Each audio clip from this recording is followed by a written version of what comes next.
Hi friends, எல்லாரும் நல்லா இருக்கீங்களா? இன்னைக்கு நாம ஒரு சிம்பிளான ரெசிபி பார்க்க போறோம். கேப்சிகம் பொரியல். அதாங்க நம்ம குடைமிளகான்னு சொல்லுவோம்ல, அதுல பொரியல் பண்ண போறோம். இந்த பொரியல் தயிர் சாதம், சாம்பார் சாதம், ரசம் சாதம் இதுக்கெல்லாம் சூப்பர் காம்பினேஷன். வாங்க அதை எப்படி பண்ணலாம், என்னெல்லாம் பொருள் தேவை அப்படின்றத பார்க்கலாம்.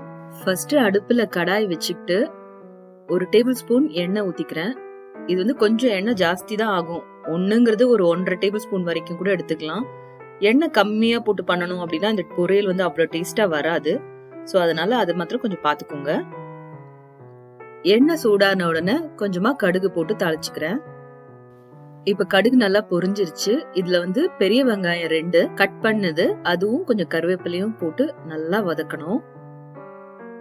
வெங்காயம் நல்ல கோல்டன் கலர்ல எல்லாம் வதங்கணும்ன்ற அவசியம் இல்ல, சாஃப்டா வதங்கினா போதும்.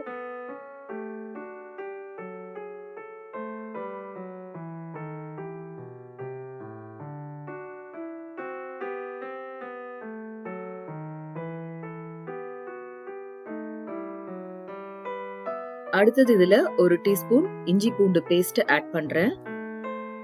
இதையும் நல்லா வதக்கணும்.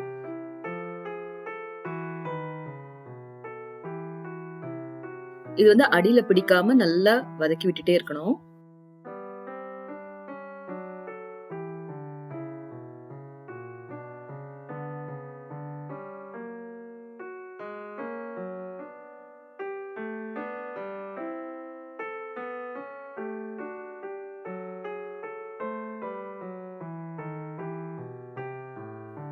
இப்ப இந்த இஞ்சி பூண்டோட பச்சை வாசனை போற அளவுக்கு வதக்கியிருக்கேன். இதுல ஒரு பெரிய தக்காளி சின்ன சின்னதா கட் பண்ணி அதையும் ஆட் பண்ணிக்கிறேன். இதையும் இப்ப நல்லா வதக்கி விடணும்.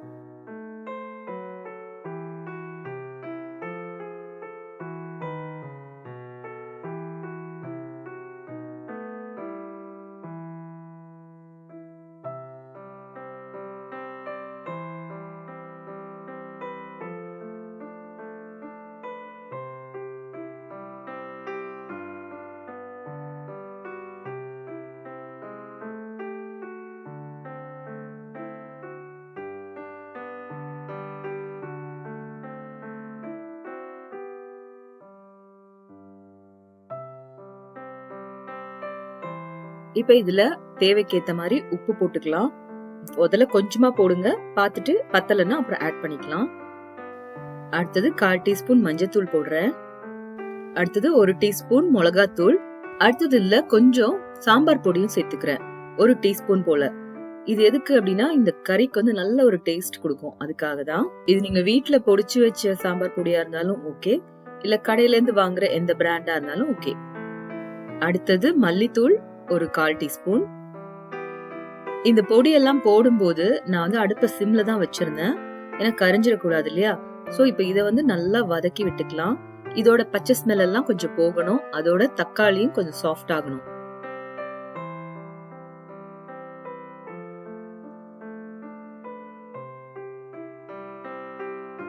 இப்ப இதுல கேப்சிகம் பீஸா கட் பண்ணி வச்சது பாத்தீங்கன்னா தெரியும் என்ன அளவுல கட் பண்ணிருக்கேன்னு.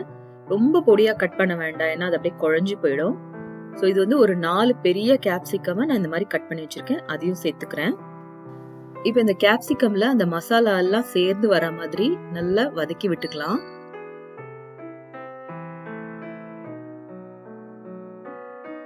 இப்ப எல்லாத்தையும் சேர்த்து விட்டாச்சு.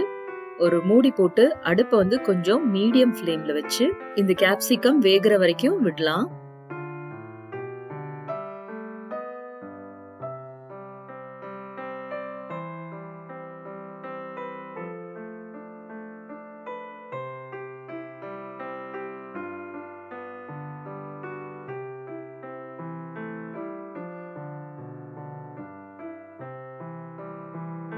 இது அடி பிடிக்காம இருக்கிறதுக்காக கொஞ்சம் நடுநடுல அந்த மூடியை திறந்து கொஞ்சம் வதக்கி விட்டுட்டு மறுபடியும் மூடி போட்டுக்கோங்க.